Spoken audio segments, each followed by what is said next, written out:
Raju, did you see this? Raju heard that affectionate voice of his mother, as he was hastening out of his bedroom to go to the Central Library Hyderabad. Plump in resplendent red sari and seated on a velvet chair, his mother was holding aloft a piece of folded paper in her hands. A bunch of golden bangles jingled down her forearm. Traditional gold ornaments glittered over her chest. There was that typical air reminiscent of the erstwhile Zamindari family. Mom, a kind, considerate mother adored by him. But he could not understand the meaning of that inscrutable expression on her face. But she has never been so. An expression of that intense anxiety of a nervous student awaiting the result of his examination. However, Raju grasped the paper and scanned through it. It was a report from the gynecology wing of the Jupiter Hospital, Hyderabad, indicating that Lakshmi, his fiancée, was not capable of bearing any children. But what surprised him was the question, how could his mother know about his relationship with Lakshmi? He has never talked about it to her so far. How did she contact her? A mystifying situation, especially when she has not met Lakshmi till now, as far as he could guess. After a short moment, panic gripped him. Is she aware of even the physical relationship he had had with Lakshmi in a moment of indiscretion, when both met accidentally in Chennai 2 months ago? But what nagged him more was how and why did she get Lakshmi tested without his knowledge? Lakshmi also did not mention this to him so far. He glanced angrily at his mother. Then his gaze shifted to the pink distempered wall behind her seat. From the wall a life-size portrait, his late father Raju Mahendra, in a dark, closely buttoned-up aristocratic coat, smiled through a thick shrub of mustache twisted up almost to his eyes. A teasing smile. After the death of your father, she paused as her voice faltered. We have migrated to Hyderabad and you, our only issue, are looking after his estates and properties spread all over the city. Similarly, you also should have a son to look after the estates. Having completed 25, you should marry soon. Why not a girl who can bear children? Now Raju understood. He turned away his head thoughtfully. While studying his MBA, he used to visit the Central Library, where Lakshmi was frequenting, while doing her post-graduation in economics. After her PG, she became a lecturer in a local women's college. Raju was attracted by her good looks, a discernible self-confident attitude, playful vivacity, and intelligence. Of course, a little obstinacy now and then stiffened her, and was replaced by a regretful smile immediately thereafter. Quite natural and excusable, he thought. In due course, their meetings ended up in their loving each other. His fear was that his mother in all likelihood will not want him to marry Lakshmi, despite her respectable background, probably because she belonged to the middle class. Is this report a powerful ploy to forestall any further progress in his relationship with Lakshmi? Is she having any other girl in her mind? He also wondered whether she is embarrassed, and is his mother's unusual expression one of hesitation in conveying her disapproval? An overwhelming nervousness gripped him. Ma, why was this test necessary? Raju, from the way you were talking to her on telephone on many occasions, I know you love her. She paused. Controlling her tremulousness, she continued. Raju, I am also sorry to ask you this question. How can you marry her who cannot perpetuate the succession of our family? Try to forget her. Let us find another girl who can bear a child. She got up and turned to go into the room, heaving a great sigh. Raju heaved in dejection. Ma, stop. No, I can't marry anyone else after moving with her so closely and having given her my word to marry. For succession, we can think of adoption of someone from your sister's relatives who are in Chennai. Almost moaning and casting aside the paper on the heavy center table, he walked out and roared away in his car with disappointment. Though his eyes were on the road, his thoughts centered round the report from the hospital and that painful anxiety on his mother's face. She has always been affectionate towards him, but why now this decision? No, he would talk to Lakshmi right now. He drew up the car by the curb and called Lakshmi. He said, Hello Lakshmi, I want to speak to you urgently. If you are free, why don't you come to the Brahmananda Reddy Park at about 5:30 p.m. today? What is it, Raju? Can't it be tomorrow? No, Lakshmi, it is urgent and important that we meet now. I shall tell you everything in person. Please make it to the park this evening, okay? Okay, she agreed. From the library, Raju reached the park in time. Locking his car, he strode into the park. There, on the bench, he saw Lakshmi, sitting and waiting for him. After a moment of silence he ventured, Lakshmi, it is about our marriage. Mother says she got you tested in the Jupiter Hospital for fertility. She showed me a certificate that you are not capable of bearing children. Why did you not tell me about this so far? Me? She exclaimed with a look of utter surprise. Raju, I never went with her to any doctor or hospital.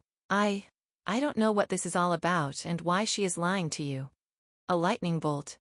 Raju sat still, staring, totally immobilized and flabbergasted. Recovering, he could read in her face a mixed expression of anger and fright. Her eyes slowly began to glisten with tears. Overwhelmingly distraught, Raju managed to wipe her tears and console her. Lakshmi, buck up. You are a strong girl. Mother also knows I will check with you. But the puzzle is, why did she do this? I can't understand. As he said this, his eyes rested on her face, eagerly expecting a response. A few moments passed. Her face gradually brightened, true to her self-confident attitude. Her lips slowly curled into a smile. What was she thinking? She suddenly broke into a loud giggle. Raju, puzzled at her strange reaction, shook her in exasperation and asked, "What is it that makes you laugh?" Raju, tomorrow is my birthday. I know, we have planned to have a quiet dinner, but what has it got to do with our present predicament? She gripped his nose and gave it a violent shake and whispered, I wanted to surprise you tomorrow, but now I have changed my plan to give you a bigger surprise. Please, Lakshmi, don't exasperate me. Tell me what exactly is the solution. True to her imperturbable attitude, her voice had an unmistakable ring of self-confidence, with a note of determination too. Not now, not now. Go home. You will know it tomorrow, my birthday. Raju knew she had some solution. Considering her occasional relapse of obstinacy, he conceded that at any cost she will not reveal until tomorrow, as she intends it to be a surprise on her birthday. Also, given his befuddled state of mind, he decided to wait. So he silently drove, dropped her at her residence and reached home. As he stepped into the hall, he saw his mother sitting in the sofa in the same manner as she was sitting earlier, with the same inscrutable expression. She seemed to be dozing nevertheless. He did not want to disturb her. He straight went to his bedroom. Next day morning also, his mother seemed to be more tense than ever. Hence he straightaway left for work, greeted Lakshmi on her birthday, and in the afternoon returned home.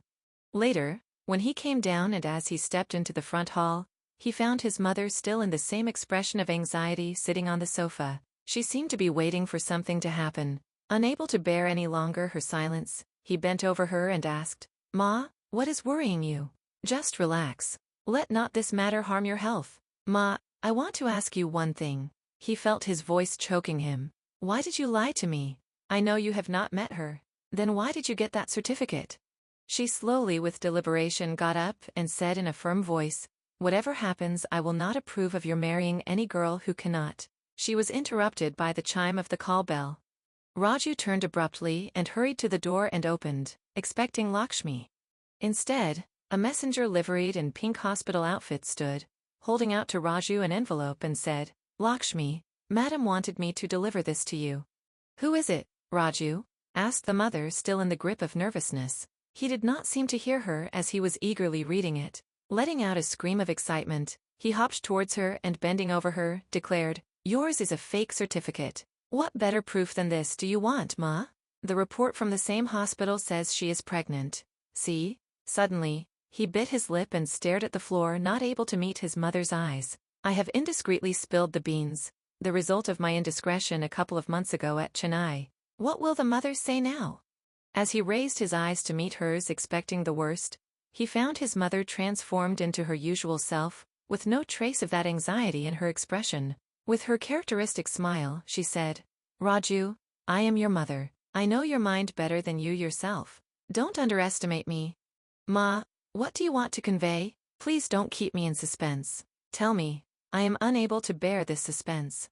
His mother continued, Raju, I will straightaway come to the matter. After your return from Chennai tour, when I was rearranging your room, I found a perfumed lady's kerchief in your suitcase and guessed that you have fallen in love with some girl. Then I searched the drawer and found a passport-size photo of a girl.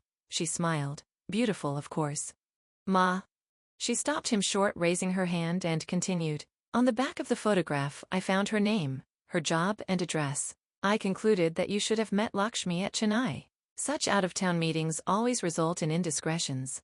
Ma, you are too shrewd. Raju, just listen. Then, 2 questions badgered me day and night. What are they, Ma?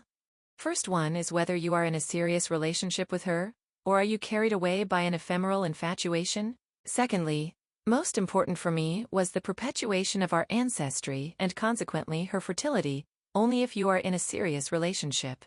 So what? What are you driving at? Tell me quickly, Ma. Then I thought of a plan. If I ask you directly, you may not be frank enough to answer the first question, and if I ask you to get her checked up for fertility, she may get hurt, for it is normal for girls to get upset if someone raises this question. So I had to think of a way to force you to get her checked up for fertility. Then both my questions will be answered because you will arrange for a checkup only if you are serious about your relationship. If you are not, you may not proceed further and I will get my answer. So, my plan was, his mother continued. My plan was to produce a fake certificate that too certifying infertility. Both of you may be irked and really try for an honest checkup.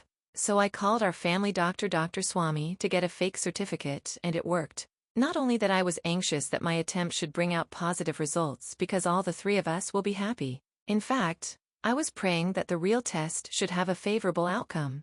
But the doctor told me to wait for the required number of weeks to pass to make this fake confirmatory test to look believable. So I had to leave the matter to him and wait. Yesterday he has sent the fake report. Ma, now I understand why that expression of anxiety and tension on your face till now. You wanted a yes for both your questions. You got it. And consequently, your anxiety has yielded place to your normal smile. Now can I inform Lakshmi about it? Anticipating an affirmative nod from his mother, he drew out his mobile from his pocket and began pressing the button. His mother snatched it away from him. Raju stood stunned. After a second his mother smiled. No need, Raju. She turned towards the bedroom and called out Lakshmi. There at the bedroom doorway appeared in full bridal regalia Lakshmi. Raju? His mother called, but he did not seem to listen. She continued, Raju, before you came she told me that the doctor was satisfied about her fertility. But still I could not control my anxiety till the report actually arrived. And now you are one step ahead. You have burdened me with an urgent task of arranging an early marriage in view of her being in the family way. Today being her birthday, I wanted to see her as your bride. Hence she is in the regalia. But Raju did not respond.